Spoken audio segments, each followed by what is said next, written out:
Hello, welcome to another episode of Rights for Women. It is Thursday, the 20th of June, as I'm recording this introduction, and this episode will actually be out tomorrow, which is Friday, the 21st of June. This is a fabulous chat between three debut authors. I wanted to pull together a few authors who I know have had recent releases and talk to them about their experience as debut authors. So there's so much in here for debut authors or people aspiring to publication, but also really interesting, I think, to listen to for more experienced authors, people who have had a few books out, and maybe to compare experiences. In this episode, we're going to be chatting to Helen Signy, Jill Valentine and Maxine Fawcett. They've all had books out in the last few months. Three very different books, which I'm going to let the authors themselves tell you about, and that is coming up in today's episode. Not a whole lot of personal news for me, except to say that I've just come back from a fantastic retreat with my writers group, the Inkwell. I've spent 4 days in the beautiful Southern Highlands at the home of the lovely Penelope Janu and everybody else in the Inkwell, and it was just such a joy to spend time, 4 whole days, immersing ourselves in the world of writing. We talked about our own projects that we're working on, any difficulties that we're having with them, anything that we're finding that's working. We shared some ideas and some kind of video links and things for people that we've found some inspiration from. We talked about books that we're loving and what we're learning from them. We just did a whole lot of stuff to do with writing. We actually did some writing while we were there, some editing, and of course we ate, drank, and were very merry. If you are in a writers group, I highly recommend trying to get away for a few days with your fellow writers and just being able to immerse yourself in that experience. If you're not in a writing group, my recommendation is that you definitely join one. I know that there are people out there who have had some not great experiences in writing groups, but I just find the support, the inspiration and the motivation, as I've said many times on the podcast, I would not be doing it if it wasn't for that fabulous group of women. We'll now go on to the main episode of the podcast. Thank you to everybody who is listening, who has been sending me messages saying how much they're enjoying the episodes. It's really great to hear. If you do love the episodes, it would be great if you could give a rating or a review wherever you listen. It would be fantastic if you can share any of the episodes on social media and also recommending it to any of your friends. And don't forget, there's a great backlist of episodes there that you can listen to. And you can also join the Patreon community where you can get bonuses. Find out all about that on the website on the Patreon page. So thank you to all the Patreon supporters. And there'll be some more bonuses going out to you tomorrow. Without any further ado, let's get on with the episode with Jill Valentine, Helen Signy, and Maxine Fawcett talking about their experience as debut authors. Maxine, Helen Signy, and Jill Valentine, welcome to the Rights for Women Convo Couch. Thank you. Thanks for having me. Morning. Thank you. Great to have you on, and congratulations to all three of you on your debut novels, which have all come out this year.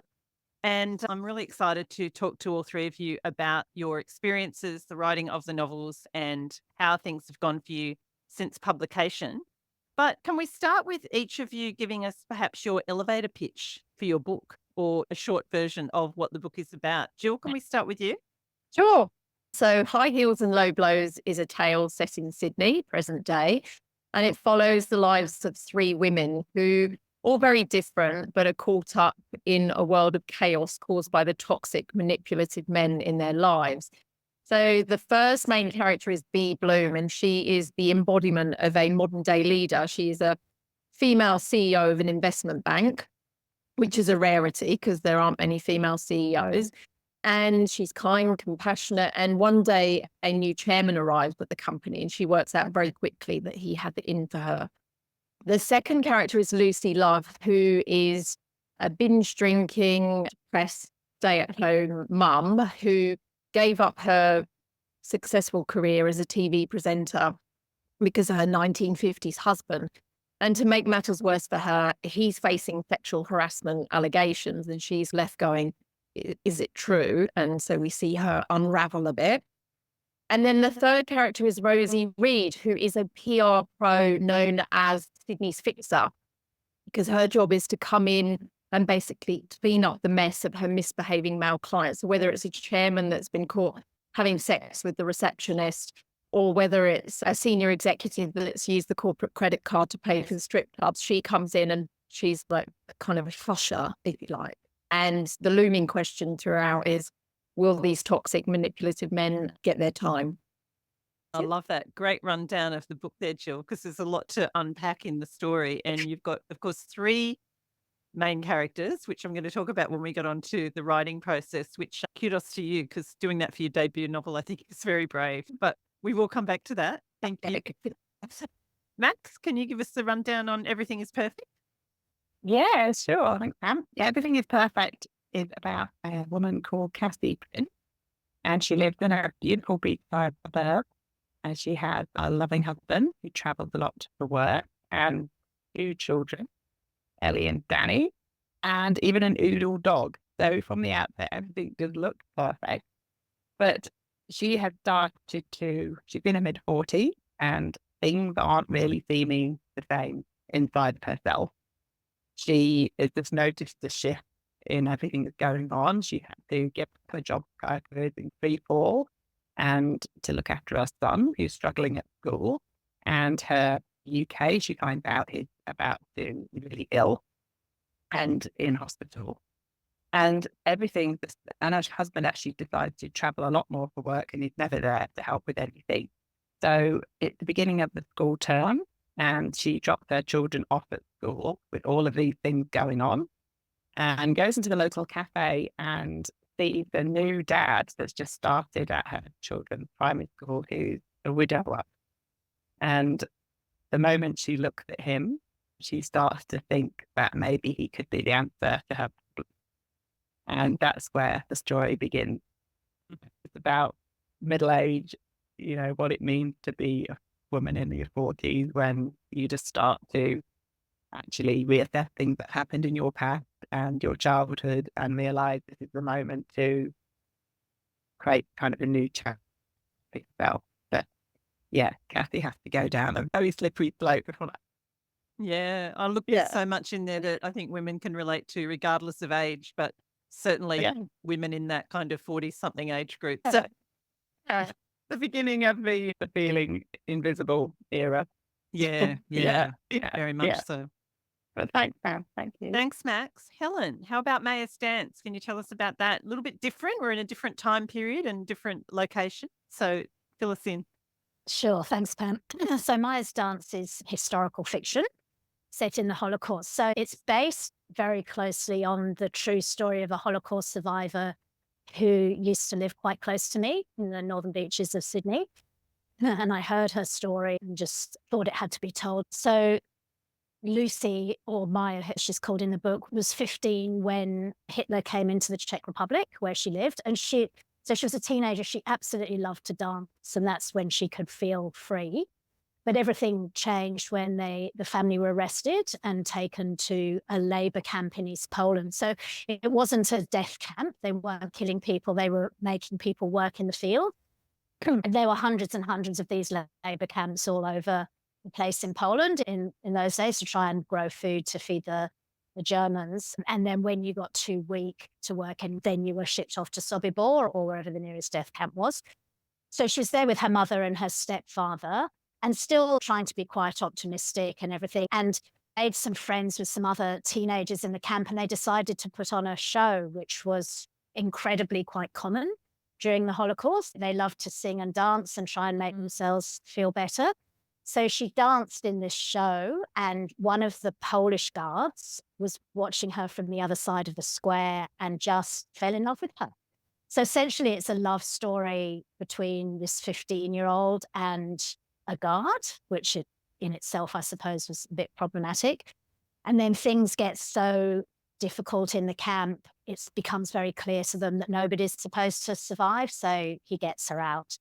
So the story is of the escape, but it's told through a dual timeline of Maya in Sydney in the 1990s, telling her story to a young journalist who's a bit lost, and she's just come out of a relationship and she's a bit depressed, and the old Maya imparts this incredible wisdom that most Holocaust survivors seem to have about how to live for every day and just appreciate the good in life, and live your life as if it's the last day. And then they go back to try and find him. Oh, I got goosebumps listening to you telling that story. And as I've found in so many kind of Holocaust or war stories, anything set in that period, while there's so much kind of trauma, and obviously it can be really hard to write and read, but just that sense of strength and resilience, it just always amazes me, and particularly so with this being, as many of them are, based on a true story. But I'm going to come back to that whole point about resilience, because I think that is something that is a feature of all of three of these books and the women that you write about. Can we stick with you for a little minute, Helen? I just want to ask each of you, going back in time now, because we're going to come back to talk about the novels a bit more, but going back, what was the moment that you first knew that you wanted to specifically write a novel? And how did you then get from that point to publication? Helen, how did that happen for you? So my kids are a little bit older, and the youngest one had started high school, and I was a bit bored. Sure. And I was at a conference in Canada, actually, and I was thinking, what am I going to do now for me? Should I do a master's and a PhD? I know, I'll write a novel. And it just started percolating. And I'd heard the story of this Holocaust survivor a few years before and been absolutely fascinated with it, and always thought I might write it as a feature because I'm a journalist. And then I remember I was sitting on a boat. We were doing a day trip as part of the conference, and this character of Maya literally just came to me. It was a real sort of J.K. Rowling moment when she saw Harry Potter walking down the train. I just felt her. It was so bizarre. So obviously Maya is not the real Lucy. She's a fictional character, but I just imagined what it would be like to be a teenager running away from the Nazis. From that minute, I was, right, I've got to write a novel. And then I did a novel writing course through the Faber Writing Academy. And I don't think I ever would have got to the end of it had I not done that course. I had no idea where to start, what I was doing, how you structure a novel. That was really helpful. And when I started, my main end game was to just write a novel. I didn't even think I would ever get it published or send it off for publication. It's just something I wanted to do in midlife, just to show that I could do something. And then incredibly, when it was finished, I sent it off and it got picked up. So yeah, it's just been the most incredible experience that I never thought would happen. I would not have believed when I was sitting on that boat that I would one day be sitting here talking about my published novel. It's amazing, isn't it? So you're published by Simon and Schuster, Helen. Did you send it just off to their slush pile, or what was the kind of mechanism that you sent it through? As part of the Faber Writing Academy, they published an anthology of a couple of thousand words for everybody's novels. So there was quite a lot of interest at that point, which was right in the middle or at the end of COVID. So I'd already had some interest and used that then in my emails to other agents. So now I got picked up by Curtis Brown. And it was just after The Happiest Man Alive, the Eddie Jacob book. And I think everybody was looking for the next Holocaust novel. And it's a very crowded genre, obviously, but mine's a bit different because it's got the dual timelines, and a third of the novel is set in Sydney and is about the remembering and the going back. So yeah, it was just a bit different. And I think that was the Holocaust novel that people were looking for. So once Curtis Brown had picked it up, and they actually suggested a big restructure. So I did a lot of rewriting before they sent it out. And once it got sent out, there was a lot of interest. Yeah, which was fantastic. Fantastic. Amazing. How about you, Max? What's your story from when you first knew you wanted to write to getting that contract? Yeah, it was. I heard you interview the fantasy author the other day. She's written like 45 books in 6 years or something. But her story was I wrote as a teenager, all the angst of teenage years. I was writing into diaries and things like that. And then throughout my 20s, I let it go. And working in advertising and marketing, I just went to the sideline. And then when I had my first in early 2008, I got back into it again. I started writing short stories, sent them off to like New Idea magazine and that kind of thing. And then I thought, I'm going to go and try and do a course. I did a local course at Northern Beaches Community College in one morning a week when he went to preschool. And I just thought to myself, do you know what? I'm going to just see if I can write a book.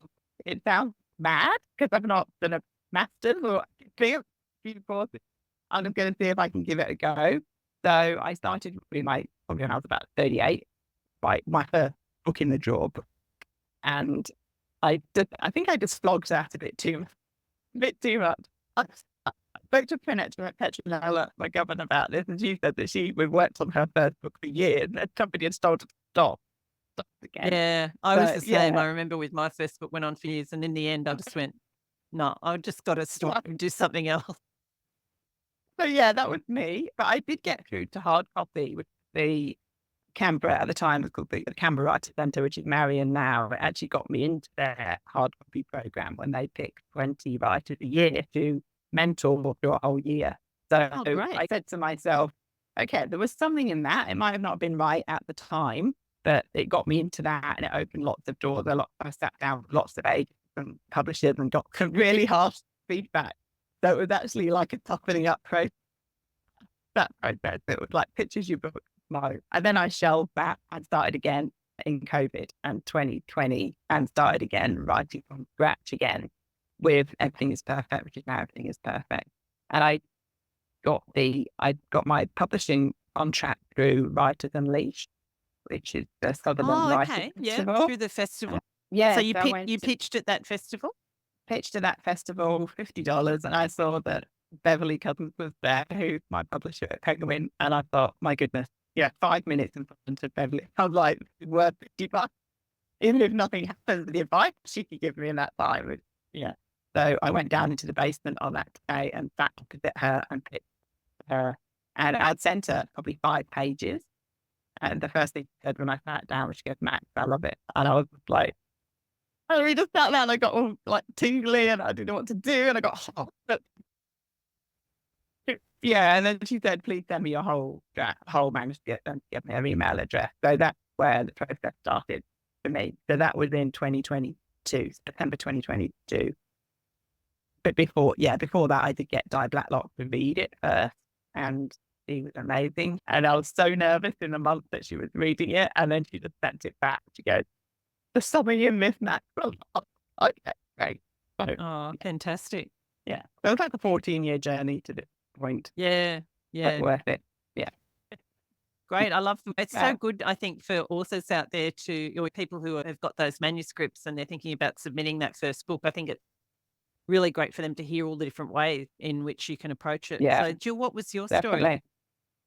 Well, it's similar to Max in that I started writing a workplace intrigue kind of story about 15 years ago, and then it just hit roadblock and writer's block or whatever you want to call it, and just went into the top drawer because I found it really hard to write. And now looking back, I think it's having that creative space to be able to do it, because I was trying to do it while working full time. I had just had my first child.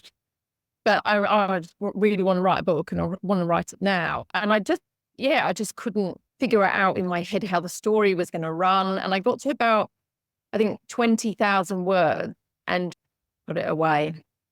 Actually, it'd be funny to go back and look at it now and see what, and see what it was like. But then High Heels and Low Blows came about because I had just been let go from a corporate job.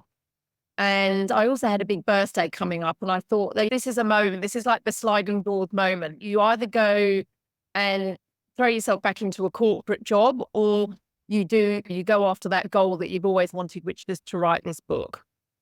And also I had started talking to lots of women about their own workplace experiences. So I wanted it to be some kind of women workplace empowerment kind of theme. So so from there, I think it took me about 6 months to write my first draft. And I feel like I was really naive, actually, because I didn't even know the names of publishers. I just started Googling, who can I submit to? And in parallel with that process, I was walking my dog one day up at the local park, Tanya Park, and I met a woman walking her dog, and she said she was a publisher. And her name is Benita Merciades, and she is the founder of Fair Play Publishing, which is a niche publisher. She's published a small amount of fiction, but her main focus is books about football, actually, if you're from the UK. So that where's the fit there? But actually, when we got talking, we had a lot in common, Benita and I. She is a FIFA whistleblower, and she's very pro women's rights and pro diversity in the workplace and so on. And she being this FIFA whistleblower, she had this confidence about her that was about doing the right thing. And I think she liked that the theme in High Heels and Low Blows was about about women getting on top and men having their day. And so women standing up for what's right, whether it's in the workplace or personal relationship. Anyway, so cut a long story short, we sat down and had coffee because it was a bit inappropriate. That's it, at the dog park. You can never see a conversation properly up there. But then we had coffee and then I signed with her. So I was doing that. I was going out to publishers while talking to Benita, and then I went ahead with her, and it's been really good. Fantastic. And just listening to all three stories, a couple of things that really strike me is one, you started because you had this love and this passion, you wanted to get the writing done. You kept writing and you were also making connection, with other people in the industry, other writers, whether it be publishers, agents, whatever. But all the while behind the scenes, you're writing away. And just, I think that's so important, that whole idea of, obviously we write in the hope that we're going to get published, but continuing to just get that writing done behind the scenes while all that is or isn't happening out there is so important, I think. Yeah, definitely. I think it's going to book launches. Even I went to book launches and even without a contract, because I just wanted to start immersing myself in the community of writers in Australia and actually and actually feeling like I'm supporting other writers at the time, which I think is really important down the track, really, to network, like that. Yeah, and you become part of that whole writing community. Yeah. And that's something that I've been talking about on the podcast the last couple of weeks is, if you're a writer, whether you're published or not, you are a writer. If you write, then you're a writer, and go out and make those connections and talk to people. And like you say, Max, go to book launches and things like that. So, Definitely. Jill, we were talking before about the fact that this is a 3 point of view novel, triple point of view. Was it always that way from the beginning for you? Is that like you wanted to portray 3 different characters, or did it evolve as you continued to write? How did that go? No, I always wanted to write it from the different points because I actually thought it was going to be really hard to just write it in the first person and to make it. I actually take my hat off to anyone that does that, because I think the multiple point, it allowed me to beef the story out. Personally, I think how would I make it into 100,000 words through the one viewpoint? But I also wanted to do it because the 3 women are so different and to reflect different viewpoints. But then they have similarities, of course, because they're all suffering at the hands of these toxic men. But they're all in different situations. So it's from a personal viewpoint, but there's also the professional viewpoint. So someone in the workplace, someone working in investment banking. I didn't want it to be all about that because I realized that readers might not resonate with that environment, even though that's my background and I've worked in that industry for 20 years. I wanted to have multiple viewpoints to make it interesting to multiple readers, because I was always thinking about what the reader might like rather than, I suppose, just what I might like to read. So I introduced Lucy as a kind of character who, because she has given up her career. She's very different to Bee Bloom, who is the career woman. Lucy is the complete opposite. She's at home, second guessing herself, doesn't know, really having a bit of an identity crisis, if you like, because she doesn't know who she is anymore. And then the third person, Rosie, was introduced because she sits in the middle of them. And I also wanted to throw in another kind of perspective there about how readers an insight into how a PR person works and how they do their job in terms of going in and covering up things. It's a bit relevant now because we've got the hush money thing going on with Donald Trump at the moment. In the corporate world, there are lots of people that are called the fixers that just basically go in behind the scene and keep things out of the papers. So there's a lot of stuff that goes on in the corporate world. What interested me about and why I wanted to write about it, there's a lot of stuff that goes on that never really sees the light of day. So yeah, just wanted to introduce that into the story. Yeah, really interesting. And what was your process when you're writing that with the 3 different points of view? Did you write all of one story and then slot them all together, or how did you approach that kind of triple point of view? quite a linear process in the sense that it was chapter by chapter. I think I'd written the beginning and then I knew how it would end, but it was very structured and very, alternating the viewpoints as the chapters went on. And that's how the story built. It wasn't, I'm just going to write what happens to be Bloom and then I'll insert Rosie later. It was always that things were happening at the same time and rolling along. And it was very structured in the sense that because I initially started writing and it was a bit all over the place and I was a bit frustrated with my whole writing process because I felt like it was a bit hobby. I was just trying to fit it in around stuff. But then the moment that I said, this is my job now, I'm not working. I don't have my corporate job at the moment. So I'm going to treat this like a proper job. I'm going to sit down at 9 a.m. and I'm not going to get up until 3 o'clock and then write again later, whatever it is. For me, unless I did that every day, it just wasn't, the word count wasn't going up. So important to have that discipline, isn't it? Even though it's something that we love doing, it can also be excruciating at times. But yeah, having that discipline and getting that bum glue happening is really important, isn't it? It's also having the time to be able to do it. I've actually just quit my job. Oh, yeah. I'm trying to write for an hour in the morning and then start a big, busy day. And it's just, you need, even if you're not spending all day writing, you need those hours to be thinking about it and letting the story develop in your head. So I just can't do both. So we'll see how that goes. Yeah. Oh, go you, Helen. It's the moment, Helen. Yes. From my stance, Helen, in terms of the writing process, you said you had heard that story. Did you actually meet the woman who was the inspiration for the story? And what other sort of research rabbit holes, I guess, you must have gone down quite a few in the writing of the book? Yes, I did meet her. I met her through just one of the ballet mums at my daughter's ballet lesson, and she was a very close family friend of Lucy. And in fact, Lucy had completely transformed her life. She was a dance physio, so that's how she had met her. But by the time I met her, Lucy was very far advanced into dementia. So I went to her nursing home in North Taramara and just held her hand, and she just kept squeezing my hand, and it was just so lovely. And then I didn't get to see her again because of COVID, and then she passed away. But she had also wanted her story to get out there all her life, and she had done many writing courses. She spoke about 5 languages fluently, and English wasn't her first language, but she had written her memoir, and it was very much factual. This happened on this date, but that was my primary source document. So I stuck really closely to that because, of course, her family is still alive, and I didn't want to subvert this story just for, for fiction. So the facts are very closely based on that. But then, gosh, I did loads because I'm a journalist by training, as I said. So I did loads of research more into Holocaust survivorship than what happened in the Holocaust, because the book's not an account of the Holocaust. It's a love story set against a backdrop of the Holocaust. So it was the human side of it that I wanted to understand.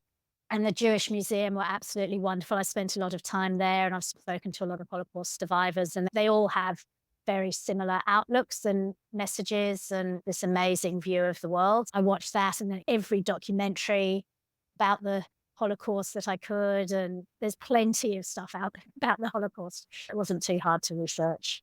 Yeah. And I guess having that other character too, who is doing the interviewing of your fictional Lucy, would have allowed you then to play around a little bit more with the kind of more fictional elements. Like you said, you wanted to stick to Lucy's story, but I guess that gave you a little bit more freedom having the other character.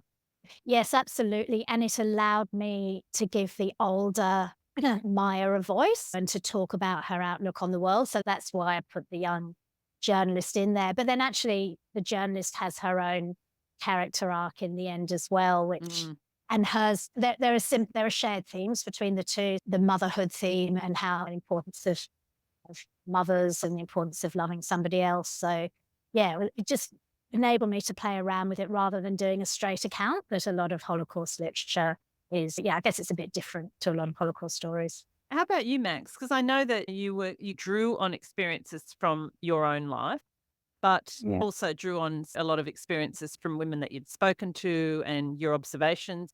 How did you pull all that together in the writing process? Did it just come out naturally, or What was your You know process what? in doing it? It was a bit weird. I know I've heard other authors say this. Like a voice comes to you, and she's not my voice at all, because she just almost started speaking to me. It was very witchy woo kind of thing. And I actually couldn't let her go until I'd finished, until I got it down. And I always know that's when something's working for me in writing, is when the voice is really the most important thing for me. And I can't actually get going on anything until that voice comes. And before writing Cassie, I'd tried another few things, which I realized I think is my process. I go through a bit of like icky stuff. And then the minute that voice comes, I think, okay, I'm on now. I'm on the roll. So it was just, it was just listening to really to what she had to say. And like you said, Pam, the things that I've learned about going away with girlfriends for the weekend and stories I've heard of years of being at school with different parents and everything. I just soaked up all of that primary school life and funneled it out of her, really. There was a line in there, actually, it was about which is one of those things that when you're in a primary school, everything becomes so important, doesn't it? With like WhatsApp messages and have you got the right uniform and everything. And I did use a bit of truth in there with there was a proposal for a bottle shop actually to be opened up at the school gate at one point. And there was like all the parents like a massive kind of protest and all of this stuff because they didn't want a bottle shop off the school gate. And that actually was I just thought that's quite handy actually. That's that for Cathy. I suppose as a debut novel, I was drawing on what was around me, but it was also a lot of what was inside as well, and a lot of things that I was thinking about being in a relationship for so long, and all of that was just instead of creating a story, I started off with my feelings about that, which I do. I journal stuff down every day, and all that through character perspective. Really, Fantastic. Are you journaling about the novel writing process or just doing a vomit on the page of what's in your head? It's everything. It's things that are annoying me right now, things in the news, things in life, things to do with my kids, things to do with my parents. And then I will get back to things that are when I was a kid, or it's almost, I've got a therapist right now that's got this. Nice book. I love it. So I start everything with that because that's just how I feel everything inside me. And I have listened to Chloe Higgins quite a lot. She was a mentor for a little bit, and she did say that most people actually don't feel anything from the neck down, and it's all in the head. So that's what I'm trying to get back, is working out what's going on past the head. So in the body. In the body, and that's what I basically try and write down as well. But, Oh, fantastic. It's therapy for me. Yeah. So I don't think I can ever stop. I think we all have a bit of that going on with our writing, for sure. Yeah, exactly. Jill, what would you say would have been the main challenges for you in getting the story finished and into that kind of form that you were ready to submit? Well, I think the main challenge was just the discipline, and because very early on, when you don't have a publisher on the scene and you don't know where it's going, I think the motivating factors for you in doing it, that's always a challenge, because it's some days I would just think, where's this going and who cares and what's driving me? And it all just seems so fanciful, doesn't it? Sometimes to just, to be, and maybe also a little bit selfish. I would just have moments where I just would battle with myself about what were my motivations, what were my intentions with the book. And that probably comes back to having a lot of time by myself, because you are by yourself when you're writing, and you step away. And if you weren't having a great day and it wasn't all bouncing along nicely, you just think, what's the point? Because you're writing it for you. And then you were saying, Pam, that, a lot of writers, the end goal is that they do want to be published. I think I just didn't even really know. I just thought I just want to finish it. But there were just some real highs and lows, high heel, low blows. There was quite some lows over the months of just keeping focused and and what was my end goal. And I also felt really bad because I wasn't working for the first time in my life. I didn't have a financial income every month. whenever I started working back in London, always had an income. And so that was a challenge for me as well. I had the enormous guilt about not contributing in any way financially, middle of a cost of living crisis. And I'm taking up decided that I'm going to fulfill this long held goal of mine. So yeah, I think all of the challenges, they were all up in my head. How about for you, Helen? Yeah. What did you find were the biggest challenges? So I think initially the hardest thing was learning to write fiction where I'd been writing as a journalist for so long. It's a completely different form of writing. And it probably took me 2 drafts to actually realize I didn't have to report it. You're allowed to have the freedom to show. And I knew they told us in the writing course that you had to show, and I don't think I really understood it for a long time. And then when I got that, the floodgates opened, and that was wonderful. So not just about using figurative language, but just having that kind of cinematic view of what was going on. So that took me ages, but now I'm into it. It's coming. That's just how I write now. So I've learned that, thank goodness.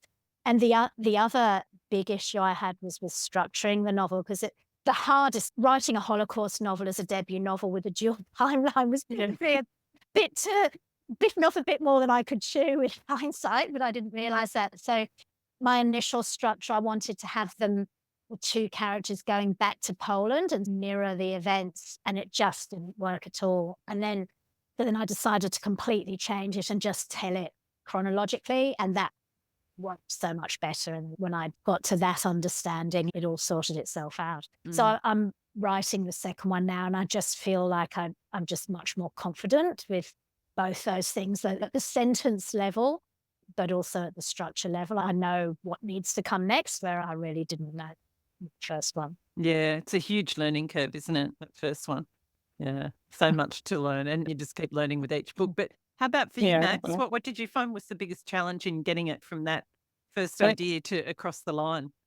Like Jill said, I completely get where she's coming from. Nobody is asking you to do this. Nobody's asking you to sit down every day and do this thing that might not be any outcome at all. And I think starting again was like a real struggle for me, because I had put everything into that first book for so long and nothing came out of it. But now I look back, it was that kind of needed to happen. I needed to be able to write that book to get to this point. And it's only when that happened you can actually realize it. At the time, if you're starting writing, and anybody out there who is writing their first book now or is having a go at doing it, the reality to say to yourself, this may not be it, and this may be a chance that I get to learn what to do. And at the time, it's horrible. You don't want to be told that. You want to be able to do because it. you're kind of like, you're wasting your time, don't you? But it's not really, it's not wasted time, but the learning process, yeah. They say no writing's wasted. I can't remember who said that anyway. I will just hang on to that even now. So I think that was the biggest challenge for me, with moving from that but to this. But now and it sounds weird, but now everything is perfectly written. There's points, I don't know if you were like this or anybody else, Helen or Jill, I actually can't believe I got to the end of a book, and sometimes I forget even writing it. Do you know what I mean? It's like, how did this happen? When did this happen?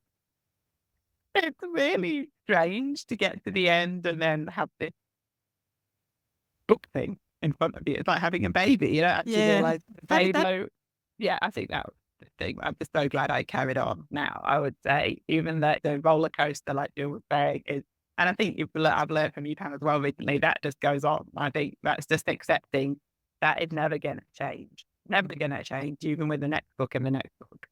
Yes, all part of the fun life, which it is. And which leads me to my next question. Max, let's stay with you for a minute. What have you, when you think back about that whole debut publishing experience, what have been the highlights for you? Oh my goodness. The first morning, after so long, thinking, am I ever actually going to see a book or something that I've written in a shop that people are going to buy, pick up and read my words that I've written in a cafe or on notes on my phone or whatever, waiting for the kids at school. To actually see that in a bookshop, facing out on the new release table. And that morning, actually, that on publication day, I had back-to-back radio interviews. So I was in here until lunchtime. And my sister was here from New Zealand and my husband down, and they were out like scouring the shop for me, like on the convent. Just sending me pictures back from Berkeley books at Stockland. What's been the highlights for you, Helen? When you think back about it, what are the things that really stand out as being amazing? Like Max said, the first time you see your book on the shelves is just magic. And I'm used to seeing my byline in magazines and newspapers and things, but yeah, a whole book is something else. Actually, I met the managing director of Simon & Schuster at one of their functions, and he said to me, just cherish it. You'll never be a debut novelist again. Yeah. Just really enjoy it. And the other thing, like, I'm not a confident public speaker at all. So I was very nervous about the publicity, and I went and did a public speaking course in the end at NIDA, which was absolutely fantastic. Great And idea. yeah, it's so good. And it was all about how you hold yourself physically, because I think that's what I was doing wrong. So I've done quite a lot of events and they've gone really well. And I've chatted away, and I'm more proud of myself for being able to speak in front of a room of 70 people than I am writing a novel, I think. That's been really wonderful. And then I suppose the other thing is that a lot of children of Holocaust survivors have come to my event, and I was really nervous about how they would take it because, I am appropriating these awful, horrific experiences, the worst that humanity can do. And I've turned it into a novel for financial gain, really. I've had lots of feedback from people in the community that they really love the book. And for me, that's the absolute most important thing. I really don't care about anything else, but the fact that people who have lived through it have endorsed it, well, that's the best thing. Better than I ever could have hoped Brilliant. for. Yeah, I can imagine it would have been quite nerve-wracking having the children of Holocaust survivors. What about Lucy's children? Did she have children? No, she never had children. She didn't feel that she could mother them properly Okay. because of the trauma that she'd been through. And she had friends who had children, and the children all the guilt was invested on the children, and the children felt that they had to live extraordinary lives to make up for everything that their parents had lost. But she had 3 marriages, and her third marriage, her husband's still alive. He's 98 this week, I think, or wow. next week. And he had 4 children. So yes, they've supported the book. And I have given a copy of it to her husband, Peter, but I don't think he's read it. He looked, he said, "Oh, that's a lot of words." I don't think he's got any further than that. But he's supported me publishing it because That's that's what lovely. Lucy always wanted it to be out there. So now it is. Yeah. Yeah, that'd be such a great feeling. How about for you, Jill? What have been the highlights in having your book published? The same as Max and Helen, really. Yes, seeing it in its hard copy versions is amazing. But also, as Helen said, sometimes it's the feedback as well that you get in the emotions that maybe it evoked for some readers. And for me, when I was thinking about my target audience, really, it was that corporate woman that might have had a bit of a rough trot, and I've had women just say, "Oh," and it's not satisfying because it's unfortunate that they've had a poor experience in the workplace, but the fact that the words on the page had made them feel seen was one of the ways someone described it to me. The way that it validated like how she had been made to feel in her role. And I wrote something. I had an interview in the Australian Financial Review, and actually after that was the weekend the book came out, I had a panting jogger run towards me, and it was one of the school mums, and she said, "Oh, I read your interview. It just resonates so much with me. We're either still wearing Teflon to go into the office sometimes, or some of us are just stepping away because it is still really hard." And I think for people that aren't in that industry, sometimes think it's 2024, hasn't the world moved on? And yet, as in some areas, but it really hasn't in others. In the UK at the moment, there's this whole sexism in the city inquiry looking at the increase in harassment, bullying and discrimination in the financial services sector. And I started my career in London in 1997, and to hear that it's still, if not just as bad, if not worse, it's really depressing to me, because it's like we're trying to keep more women in the workplace, And yet these barriers that they face all the time, either from the hands of poor toxic men that are power hungry and don't behave properly, that still really, really angers me. Anyway, so to have the feedback is really nice, because you sometimes think, oh yeah, it's all up in my head. But one of the other really lovely things is that it has opened up this whole new network for me, because you have friends throughout life. You move into groups when it's about the schools or it's about work, and then to have this whole new group of other authors and to talk to authors, and also in a very welcoming circle, like they're all so positive and supportive. It's really lovely, because I think back to High Heels and Low Blows, and sometimes having lived through a very cutthroat environment, and then to be so welcomed in this environment, that's been really lovely. And I'm going to an author talk tonight for Amy Husson, and I booked that on my own. I'm just going by myself, but I'm sure that there will be people there that I know. And it's not like walking into a corporate event where I don't know anyone and I think, oh, who's going to be here? The atmosphere is very different. Yeah. I love going to those things. I've turned up to loads by myself, and you actually get there and then you realise that 3 people. It's been great. And I think we've been talking about everybody going through that writing process and going through the experience of publication, and whether you have actually been published yet or not. I think you're in a room with, obviously there's readers there too if it's a book launch, but when there's a whole bunch of other writers around, everybody's had that shared experience of, we know the ups and downs of what it's like to write a book and to get it out there and to then grapple with the next one. And so I think that kind of is a bit of a glue too for everybody in that writing community. I was just going to say, I found the more established authors particularly have been really generous with their advice and their time, which is, I haven't seen certainly not the case in journalism. It's much more cutthroat, but I just feel like in the world of being an author, the more support you can give each other, the better it is for the industry, which has been absolutely unexpected and really lovely. Yeah. Jill? No, what I was going to say was everyone's so supportive and willing to give advice, but also it's really good to hear that everyone's going through the same stuff.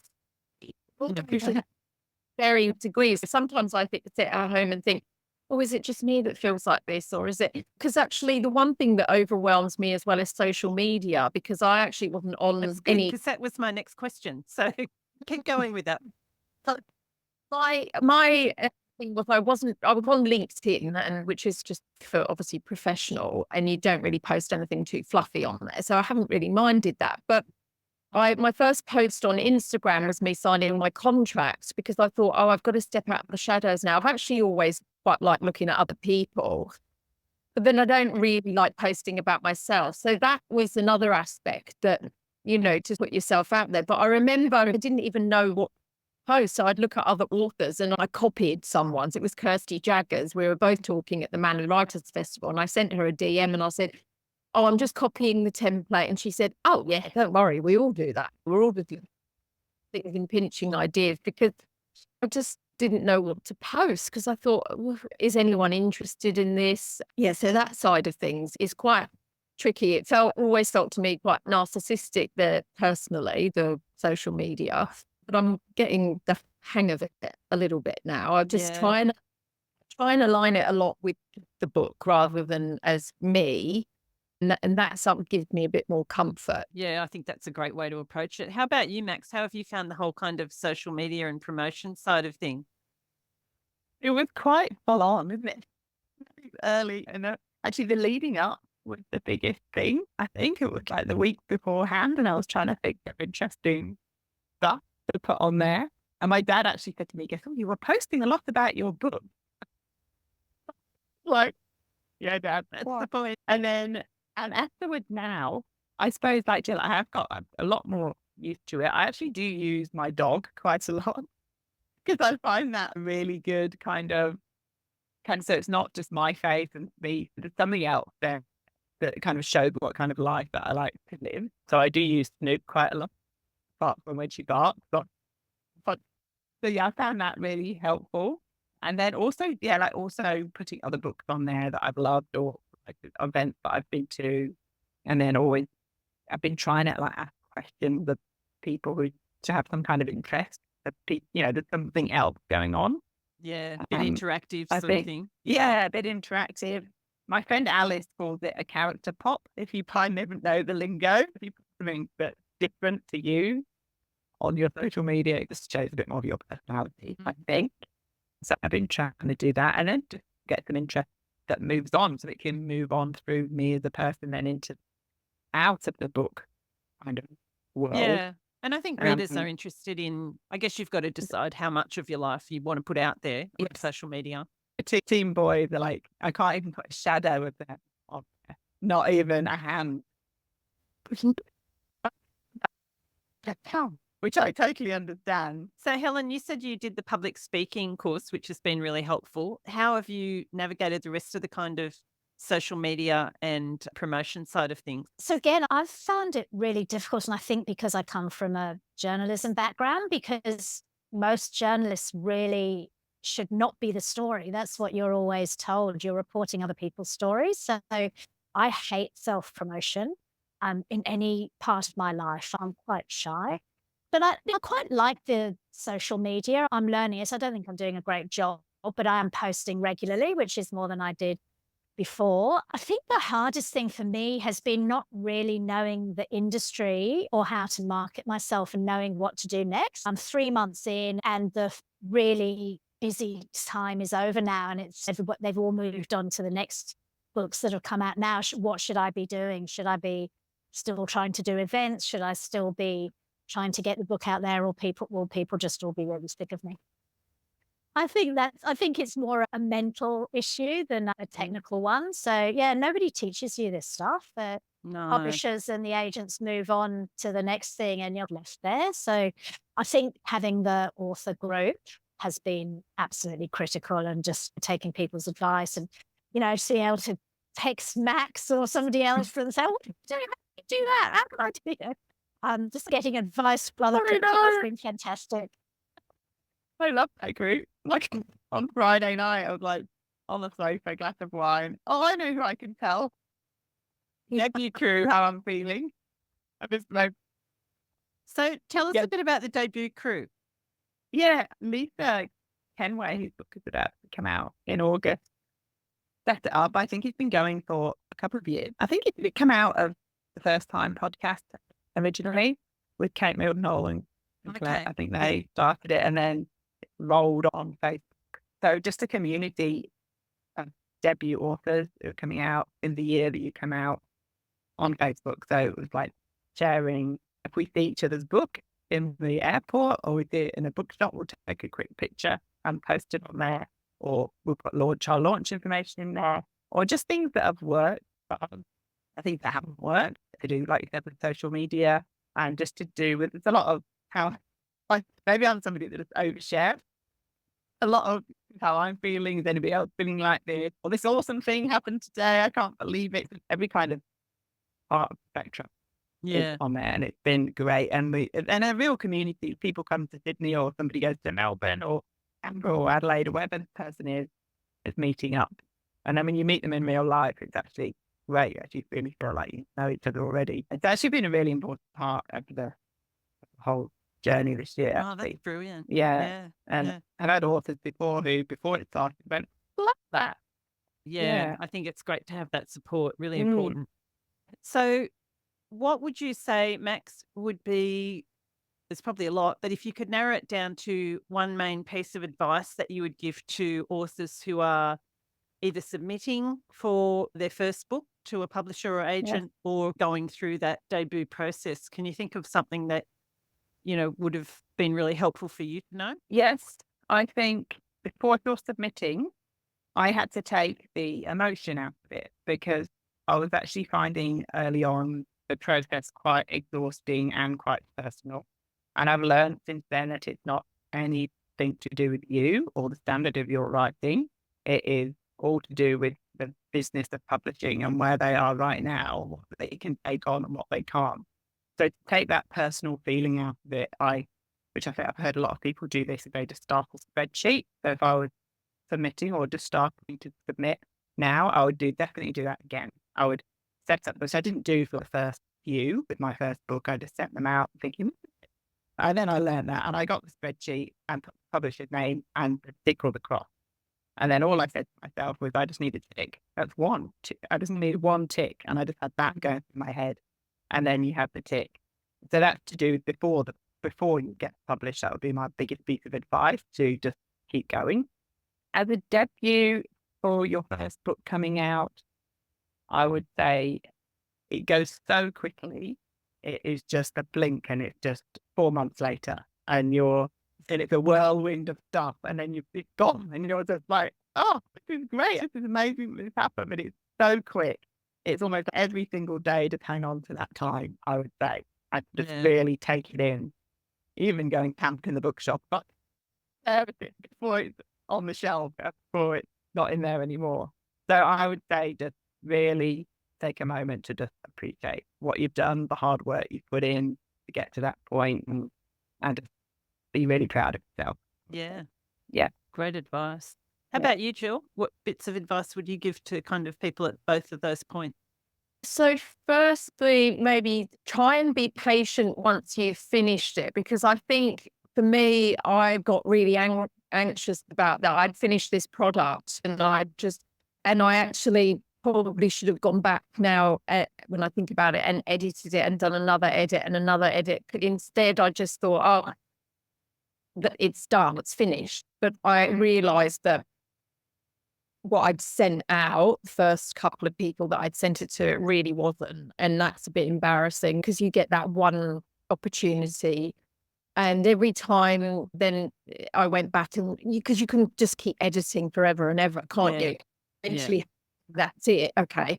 But I do think that there was I probably should have, given that I'd spent 6 months writing something, which probably doesn't sound too long in the scheme of things, I probably should have spent another 2 finessing, rather than then getting impatient about what was next. And then the other thing is just keep pushing as well. So when you have got it finished, because I think Helen was saying, the publisher then moves on to the next one. And when you're in that no person's land, that's a bit weird, because the buzz has gone out of the whole debut and it's time's passed, and you're thinking, how long do I keep pushing? And I suppose you just keep pushing until no one else wants to hear about it. Just keep hustling and seeing if there's other opportunities. For me as well, because I'm with a niche publisher, I wrote a couple of opinion pieces as well, and one of them landed finally in the Sunday Life magazine on the weekend.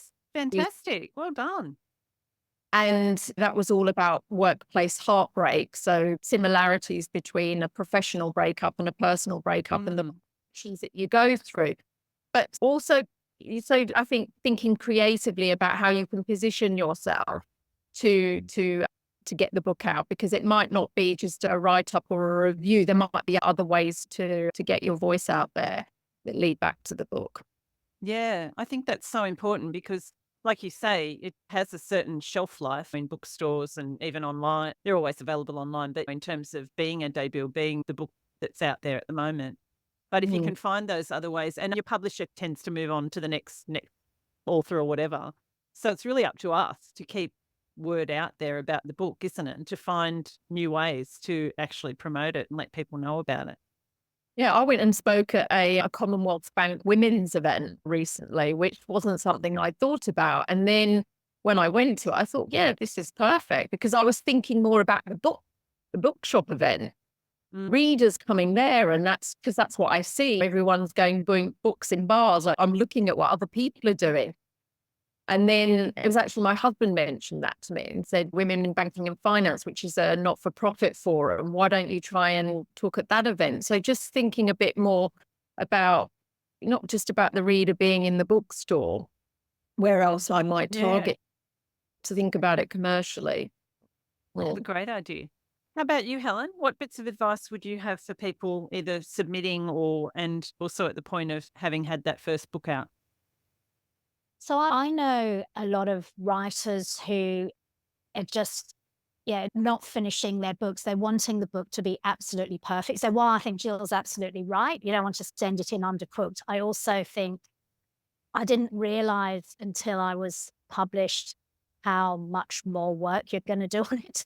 after it's picked up. So it's certainly got to be at a stage that you're happy to submit it. But if you're the sort of person that is going to mind if they just completely cut out a character or change the end or change the structure, then you've got to be prepared for that. And if you can't do it, then maybe do something just right for you. So the key thing is to keep writing, get it finished, and then be ready for it to be changed.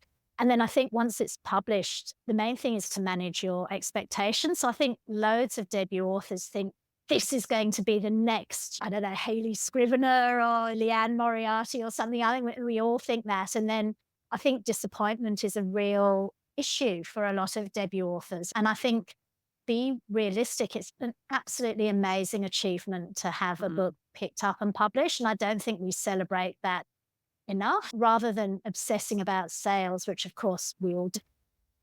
But just really enjoy the fact that you wrote a book. It's amazing. So that I wish I had somebody who told me that before I'd been through this. So I'm really just trying to be happy now that I've got a book out there and get back into the writing process for the next one. Fantastic. And what's next for you, Helen? You're working on another book now? I am. So I got a 2-book deal with Simon & Schuster. I was very lucky. And I think the wisdom is that the second one should be along the same lines of the first, because your readers will want more of the same. So it's actually very loosely based on my family's story. We always thought at the turn of the last century that my family came from Russia, but it was actually Ukraine, which I found out by getting my dad an Ancestry.com genetic test. We found all these relatives in America that we didn't know we had, and he knew where the family was originally from. But yeah, so I have Ukrainian ancestry. So I'm imagining the story of how my family escaped from Ukraine to London in 1904. Wow, fantastic. And you've got all that experience from the first one to push you forward with the new one. It's going more slowly than I had hoped. But anyway, I know from the first one that I will get there. Just at the moment, I'm at the bottom of the mountain. By the time you've gone for a few months, you can see the sun. Yeah, true. How about you, Jill? You working on another one? I am. I'm at the bottom of the mountain as well. Going, how long is it going to take me? I just don't know is the answer with this one, because I am working. I've got a part-time corporate job, whereas I wasn't working with the first one. And so, yeah, it's a workplace intrigue. It's very gender. It's about gender in the workplace and gender games, if you like. So gender games that we play in our personal relationship and in the workplace. And I think Helen was saying, for me, I'll try and make that my focus area. We'll be writing about women's issues with work through the relationships that they have with people. And it's a 3 women theme again. So I've got 3 very different women, and it's tackling some difficult material, but I'm trying to do it in a way, because I never want these things to be too depressing, if you like. A little bit of a comedic angle as well to lighten the mood, so it can take you through different emotions. But we'll see. It might take me another 6 months, but I don't know. Helen, what's your timing? Do you have a deadline? Do you set yourself, or does Simon & Schuster give you one? I'm contractually obliged to send it in March. My contract says it needs to be, the first draft needs to be sent to them in March. So that's what I'm aiming for. Good to have a deadline. Yeah. Even if you miss it. How about you, Max? Where are you at with your next one? Yeah, I realised my process is writing something and then letting it go, right, start again. And it's recently dawned on me that's actually what I do. So last year I was really trying to get a lot of words down while I was waiting for everything to be published. And I got to the beginning of this year and looked at it and went, you know what? No, something wasn't firing me. Something has to really fire me up to get into the story. And I was like, no, okay, that's what I did last time. Let's start again. So I'm into something now. I think the main theme of this is anger, especially middle-age anger.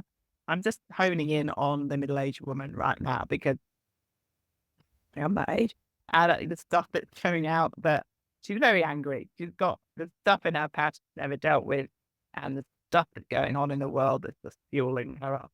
And I just thought, okay, I want to write a female falling down kind of thing with Michael Douglas. She's in a similar Sydney community, and it might all come bubbling out. I don't know. We talk about that whole Boston Panther thing. Yeah. I'm with her on that ride as well. I don't know what is going to happen. I do have a piece of paper next to my bed now, which I'm cleaning my teeth, and I'll get into bed, then I'll sit up and I'll just write something. So I've got like papers all over the side of the paper. But I think so, yeah. Are you contracted So for I this did one, not. Matt? No, I'm not. No, which fits with me quite a lot. My kind of personality. I'm like Helen's a trained journalist. She's used to deadlines, and it would have thrown me all off. But I'm actually quite happy with that, really, to be able to get into the story without any pressure right now. But I will put a deadline on at the end of the year for my first draft. That's what I'm saying to myself. So yeah, celebrating bubbles and that time. Yeah. Nice. It's been so lovely chatting to you all. I just want to say this was really great doing something like this and a panel kind of chat. It's been really great to Jill and Helen experience the same thing as well. So yeah, thank you, everybody. No problem. Honestly, from my perspective, these opportunities are amazing. I think to have a platform to be able to talk about the book, every single opportunity for me is gold dust. When I first started talking about it, like Helen, it's a bit nerve wracking. Like I've always worked the other side where I put people out to talk in the media. It's really weird. Go on, you've got to do an interview and this is what you need to say.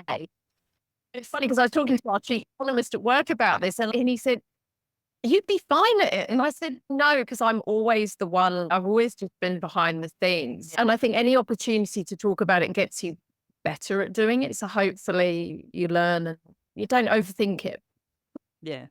Yeah. And I think it's also really nice for your listenership who are writing, because there isn't much support for debut authors. Yeah, I don't no, I think. agree. That it's just assumed that you know what to do, and you have no idea how this industry works. So, no, thank you. Oh, Yeah. no worries. Thanks. I think another great thing to say to anybody out there who is listening and maybe struggling with anything like that, if you are in those early stages, is I'm pretty sure you girls would all feel the same, but I'm always happy for people to DM me or email or just contact if you have a question, or pop it onto one of the Facebook groups or something. Everybody's really happy to help. Like we were saying, the Australian writing community is so supportive, and don't be afraid to reach out to people, I think is important to know. Yeah, definitely. I'll let you get on with your day. Thank you very much. Thanks, Thank you. And I'll Yeah, see you, I'm sure, at definitely. a launch somewhere soon.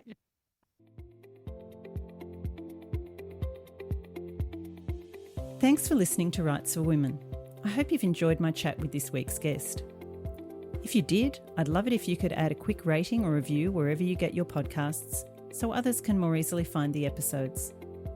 Don't forget to check out the backlist on the Rights for Women website. So much great writing advice in the library there. And you can also find the transcript of today's chat on the website too.